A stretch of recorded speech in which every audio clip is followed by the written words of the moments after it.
स्वागत है आप सभी का। मैं हिम्मत वैष्णव और पॉलिटी की इस सीरीज में आज अपन यूपीएससी के बारे में पढ़ेंगे।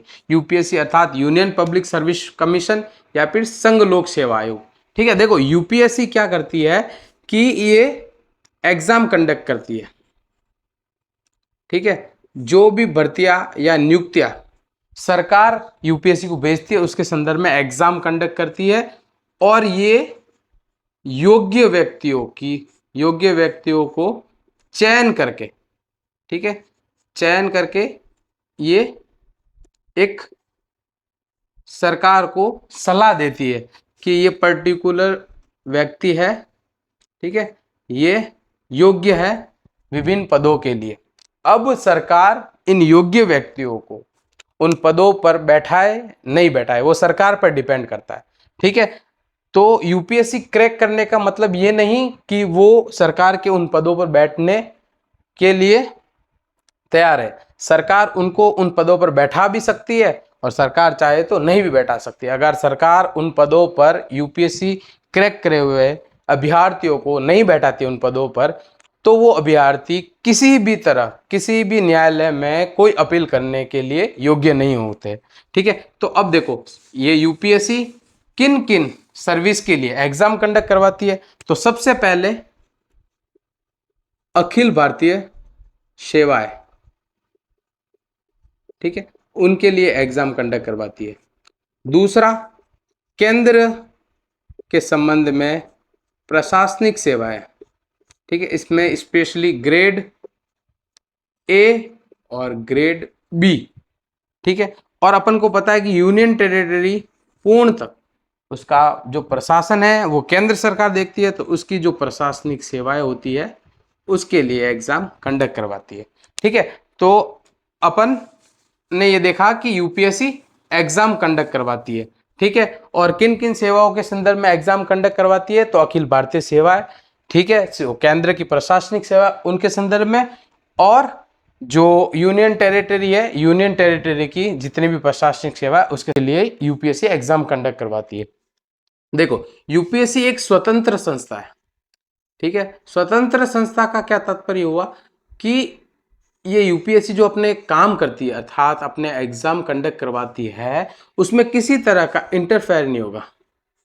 ठीक है, इंटरफेयर नहीं होगा। कोई भी सरकारी पदाधिकारी हो या फिर सरकार हो, सरकार के कोई नेता हो, किसी तरह का इंटरफेयर नहीं होगा। ये जो संस्था यूपीएससी ये तटस्थ होकर काम करेगी। तटस्थ होने का तात्पर्य क्या हुआ कि किसी तरह का किसी भी व्यक्ति को कोई भी अवैध लाभ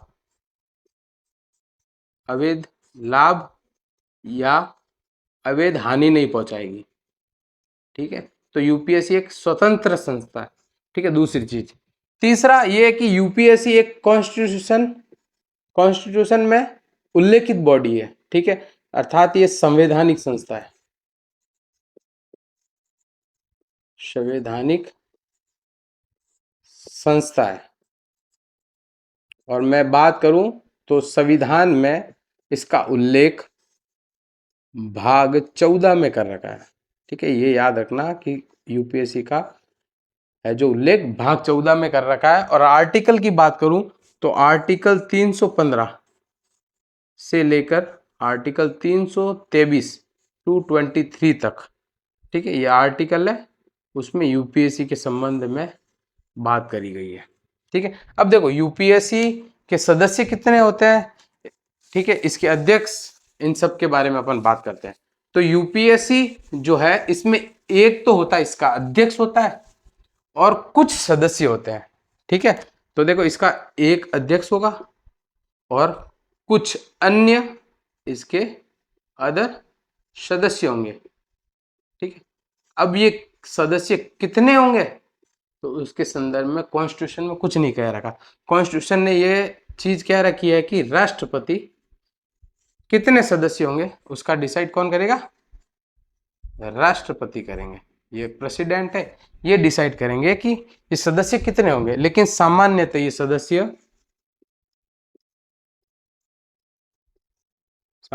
सदस्य कितने होते हैं, अध्यक्ष समेत, जो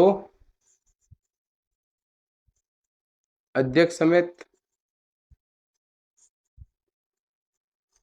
ये 9 से 11 होते हैं। ठीक है, 9 से 11 के बीच ये होते हैं। अब देखो ये अध्यक्ष और ये जो अन्य सदस्य हैं इनकी नियुक्ति कौन करता है? तो ये नियुक्ति राष्ट्रपति करेंगे।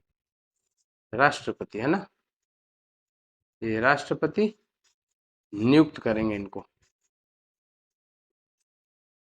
ठीक है, राष्ट्रपति इनको नियुक्त करेंगे। और ये अदर सदस्य कितने होंगे ये कॉन्स्टिट्यूशन में नहीं रखा, ये कॉन्स्टिट्यूशन में कह रखा है कि जो राष्ट्रपति होंगे ये डिसाइड करेंगे कितने सदस्य होंगे, और सामान्यतः ये 9 से 11 सदस्य होते हैं। ठीक है, ये चीज आपने नोट कर ली, आप स्क्रीनशॉट ले सकते हो इसका। ठीक है, देखो अब अपन ये बात करेंगे कि इनकी योग्यता, अध्यक्ष और सदस्य की योग्यता है ये क्या होनी चाहिए। तो योग्यता के संदर्भ में कॉन्स्टिट्यूशन अपना है वो चुप है। ठीक है, कॉन्स्टिट्यूशन ने इसकी योग्यता, इन अध्यक्ष और सदस्य की योग्यता ना ये डिसाइड नहीं कर रखी है। तो योग्यता का उल्लेख कॉन्स्टिट्यूशन में नहीं है। ठीक है, तो कॉन्स्टिट्यूशन के अनुसार क्या है कि इसके जो आधे सदस्य है, मतलब ये जो यूपीएससी के सदस्य है ना, अध्यक्ष और ये, इनमें से जो आधे सदस्य है, ठीक है, वो क्या होंगे, वो मिनिमम 10 साल, मिनिमम 10 साल का उनके पास एक्सपीरियंस होना चाहिए। किस चीज का? तो उनको केंद्र या राज्य सरकार में शासन से रिलेटेड, प्रशासन से रिलेटेड, प्रशासन से रिलेटेड एक्सपीरियंस होना चाहिए। ठीक है, एक्सपीरियंस होना चाहिए। किनको? आधे सदस्यों को। ये लिख रखा है कि भाई कॉन्स्टिट्यूशन में इसकी योग्यता तो डिसाइड नहीं है, लेकिन आधे सदस्यों को मिनिमम 10 साल का एक्सपीरियंस होना चाहिए केंद्र या राज्य सरकार में। ठीक है, प्रशासन का। अब देखो ये जो अध्यक्ष, अब इनकी सेवा शर्तें जो है अध्यक्ष और सदस्य की, अपने संविधान के अनुसार इनकी जो सेवा शर्तें हैं वो कौन? राष्ट्रपति डिसाइड करेगा। ठीक है, इसकी सेवा शर्तें कॉन्स्टिट्यूशन के अनुसार कौन डिसाइड करेगा? राष्ट्रपति। अब ये जो अध्यक्ष और सदस्य है इनकी कार्यावधि कितनी होगी, मतलब ये कितने टाइम तक ये यूपीएससी के अध्यक्ष और सदस्य रहेंगे? तो वो है 6 वर्ष या 65 साल। ठीक है, इसका क्या तात्पर्य होगा? देखो इन दोनों में से जो भी पहले हो जाएगा, ठीक है, तब इनको है जो अपने पद छोड़ना पड़ेगा। मतलब देखो इसकी ड्यूटी की अवधि है 6 साल, या तो वो 6 वर्ष तक शासन करेगा, ठीक है, मतलब यहाँ यूपीएससी का अध्यक्ष के या सदस्य के तौर पर रहेगा, या उसकी एज 65 साल हो जाए, ठीक है, तब तक रहेगा। इन दोनों में से जो पहले हो जाता है, देखो मैं इसका एक एग्जाम्पल देता हूँ कि मान लो कोई यूपीएससी के सदस्य के तौर पर या फिर अध्यक्ष के तौर पर नियुक्त किया जाता है, ठीक है, और वो 62 साल की उम्र में नियुक्त किया जाता है। ठीक है, तो 62, 63, 64 और 65, ठीक है, इन्होंने 4 साल तक शासन करा, मतलब ये 4 साल तक यूपीएससी के अध्यक्ष या सदस्य रहे। ठीक है, और ये हो गए 65 साल के, तो ये एज पहले हो गई इनकी, तो ये 4 साल में इनको पद छोड़ना पड़ेगा। मतलब ये इन्होंने ये कंडीशन पूरी कर ली पहले। अगर ये कंडीशन पहले पूरी कर ले तो इसको इस टाइम भी अपना पद छोड़ना पड़ेगा, यूपीएससी के अध्यक्ष सदस्य का पद। ठीक है, तो देखो ये इनकी कार्यवधि कितनी होती है, तो 6 वर्ष या 65 साल, जो भी पहले हो जाती है तो उसको अपना पद छोड़ना पड़ता है। अब देखो ये अपने कार्य अवधि से पहले भी ये राष्ट्रपति को अपना त्याग पत्र दे सकते हैं।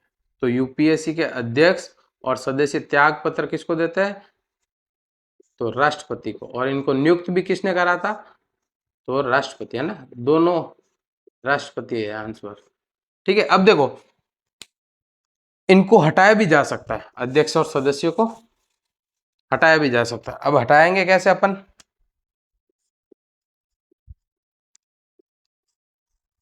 हटाने के लिए कुछ इनके आधार है। ठीक है, सबसे पहले तो देखो इनको हटाया जाएगा कदाचार पर। ठीक है, कि उन्होंने कदाचार करा।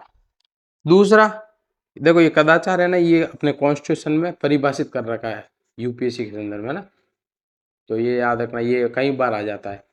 ठीक है, ये परिभाषित किया हो गया है अपने कॉन्स्टिट्यूशन। ठीक है, और दूसरी चीज है कि इन्होंने क्या करा है कि अपने कार्यकाल के दौरान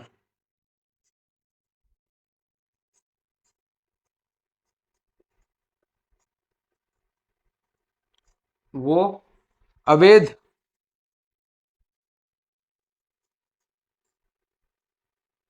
इनकम पर ध्यान दिया उन्होंने। ठीक है, अवैध इनकम पर ध्यान दिया है। तीसरी चीज कि वो है दिवालिया है, दिवालिया घोषित कर रखा है। फिर कि वो शारीरिक या मानसिक रूप से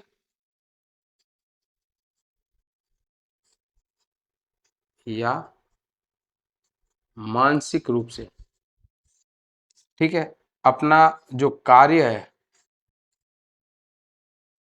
करने में असक्षम है, तब इनको पद से हटाया जा सकता है। ये इसको पद से हटाने के चार आधार है। ठीक है, इनको पद से हटाएगा कौन? तो मैंने अभी बताया कि राष्ट्रपति इनको पद से हटाएगा, इनकी नियुक्ति भी राष्ट्रपति करेगा, और ये त्याग पत्र भी किसको देता है? राष्ट्रपति को। ठीक है, तो राष्ट्रपति इनको ऐसा नहीं कि डायरेक्ट इन चीजों पर हटा दे, राष्ट्रपति हटाने से पहले सुप्रीम कोर्ट में इनको जांच के लिए भेजेगा। फिर जो सुप्रीम कोर्ट है अगर मान लेता है कि ये भाई हटाने का जो आधार है या प्रस्ताव है वो करेक्ट है, ठीक है, तब ये वापस राष्ट्रपति को प्रस्ताव भेजते हैं और इसको राष्ट्रपति हटाता है। ठीक है, देखो पहले सबसे पहले तो ये हटाने के आधार है।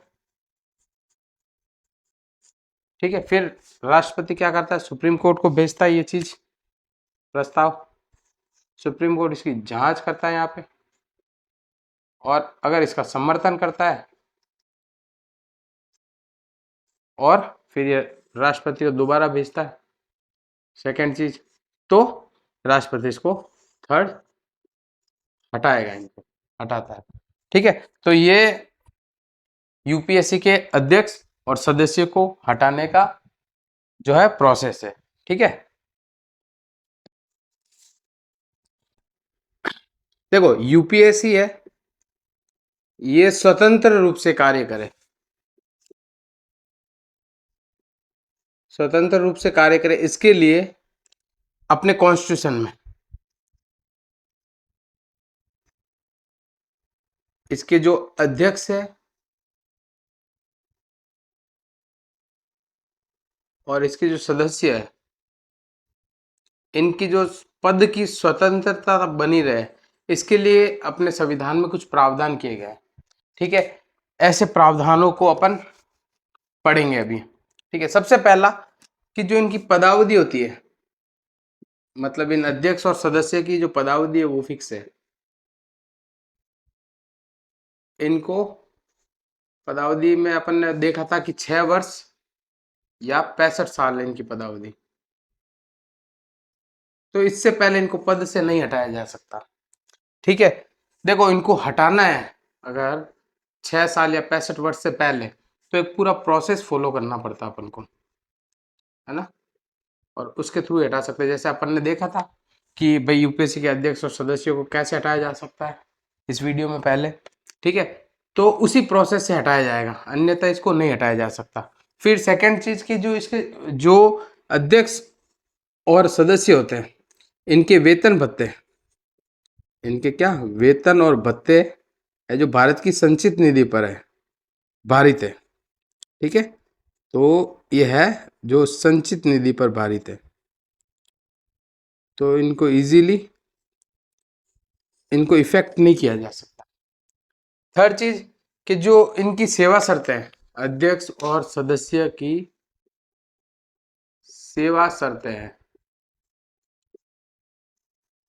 ठीक है, इनको कम नहीं किया जा सकता, ठीक है, इनको कम नहीं किया जा सकता, अर्थात अलाभकारी परिवर्तन है जो नहीं किया जा सकता, अलाभकारी परिवर्तन नहीं किया जा सकता। फिर देखो ये जो यूपीएससी के अध्यक्ष होते हैं जो, ठीक है, ये अध्यक्ष केंद्र या राज्य, केंद्र या राज्य सरकार के किसी भी पद पर नियुक्त नहीं किए जा सकते हैं रिटायरमेंट के बाद। ये अध्यक्ष है, यहाँ यूपीएससी में इसका कार्यकाल पूरा हो गया, ठीक है, कार्यकाल पूर्ण होने के पश्चात इसको राज्य सरकार के किसी भी पद पर इसको नियुक्त नहीं किया जा सकता। सदस्य के लिए भी सेम ऐसा ही है कि सदस्य का कार्यकाल पूरा हुआ तो उसको भी नहीं नियुक्त किया जा सकता, लेकिन इसके लिए सदस्य के लिए 2 पद है, उस पर इसको छूट है।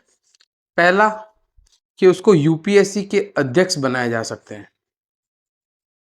देखो ऐसा क्यों, क्योंकि इनको ये सदस्य के तौर पर यूपीएससी में काम कर चुके हैं, उनको एक्सपीरियंस होगा यूपीएससी के संबंध में, तो ऐसे में ये सरकार के लिए बेनिफिट में रहेगा कि यूपीएससी के सदस्यों को यूपीएससी का अध्यक्ष बना दिया जाए, ठीक है, ये एक अपवाद है। दूसरा कि जो कोई स्टेट का पीसीएस है उसके अध्यक्ष के तौर पर भी इसको नियुक्त किया जा सकता है, ठीक है। अब देखो यूपीएससी के जो अध्यक्ष और सदस्य है इनकी पुनर्नियुक्ति नहीं हो सकती। पुनर्नियुक्ति का तात्पर्य कि अध्यक्ष को पुनः अध्यक्ष नहीं बनाया जा सकता, सदस्य को पुनः सदस्य नहीं बनाया जा सकता, इनकी यूपीएससी में पुनर्नियुक्ति नहीं हो सकती। यूपीएससी के कार्य के संदर्भ में बात करें तो यूपीएससी अखिल भारतीय सेवा के लिए एग्जाम कंडक्ट कराती है, केंद्र सरकार की जो ग्रेड ए ग्रेड बी के संबंध में एग्जाम कंडक्ट करवाती है।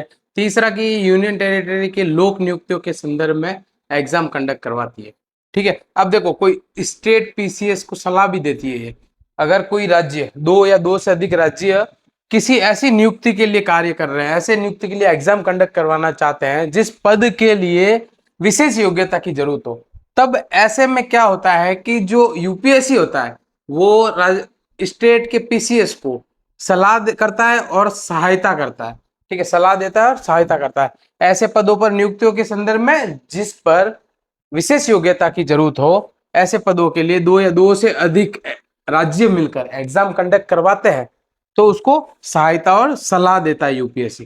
थर्ड कि भाई ये राज्यों को सलाह देता है, स्टेट को सलाह देता है, कब, जब गवर्नर होते हैं, राज्यपाल होते हैं जो यूपीएससी से अपील करते हैं, यूपीएससी से किसी चीज के बारे में सलाह मांगते हैं, किसी एग्जाम के बारे में, किसी भी पद पर नियुक्ति के संदर्भ में सलाह मांगता है, राज्यपाल अनुरोध करता है यूपीएससी को, तब यूपीएससी राष्ट्रपति की अनुमति से, इस पे क्या होना चाहिए, राष्ट्रपति अनुमति देता है, तभी यूपीएससी इन राज्यों को सलाह देता है जिस राज्य के राज्यपाल अनुरोध करते हैं, ठीक है। फिर देखो सिविल सेवा के जो पद है, ठीक है, उनकी नियुक्ति हो, उनका तबादला हो, उनकी पदोन्नति हो, इनके सिद्धांत क्या होंगे, इन सिद्धांतों का निर्धारण कौन करेगा, यूपीएससी करेगा, ठीक है। अब देखो सिविल सेवक के जो पद है उस पर उसकी कार्यावधि में या फिर उसके कर्तव्य के निर्वहन के संबंध में, उसका कर्तव्य का निर्वहन कर रहा है कोई सिविल सेवक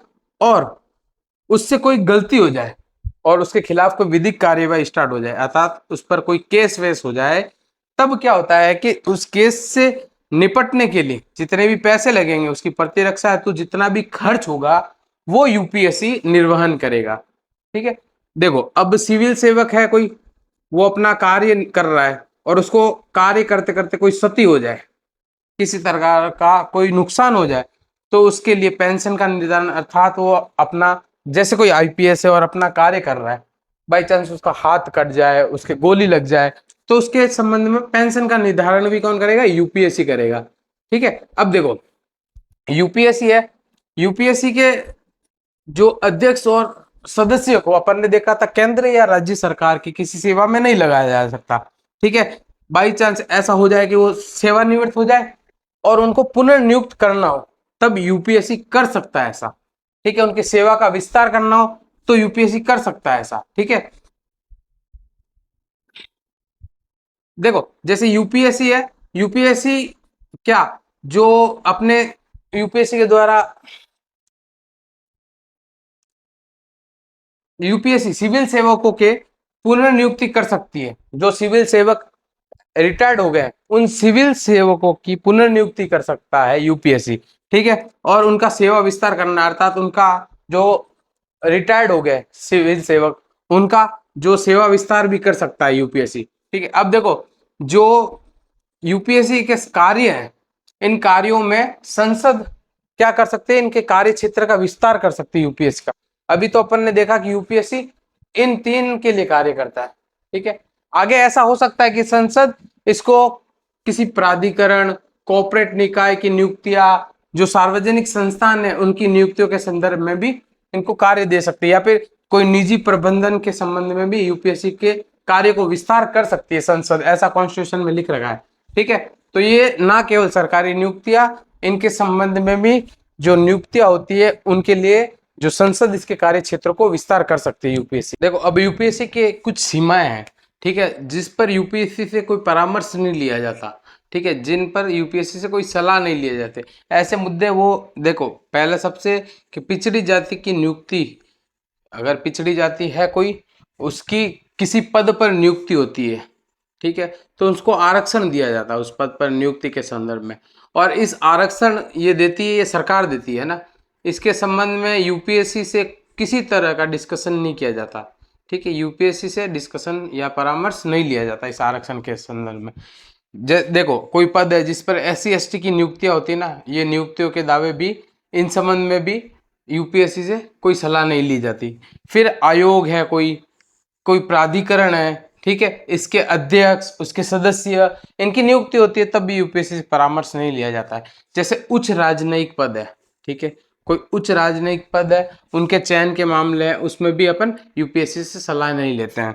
ठीक है, अस्थायी नियुक्तियां जितनी भी है, अस्थायी नियुक्तियां जो लेस देन 1 ईयर है, 1 साल से कम की जो नियुक्तियां है, अस्थायी नियुक्तियां, उनके संदर्भ में भी अपन यूपीएससी से परामर्श नहीं लेते हैं। देखो अब यूपीएससी जो होता है, ठीक है, ये क्या करता है कि एक रिपोर्ट राष्ट्रपति को देता है और राष्ट्रपति उस रिपोर्ट को संसद के समक्ष रखते हैं। ठीक है, देखो यूपीएससी वार्षिक एक रिपोर्ट देता है संसद को, सॉरी राष्ट्रपति को, और राष्ट्रपति इसको संसद में रखते हैं।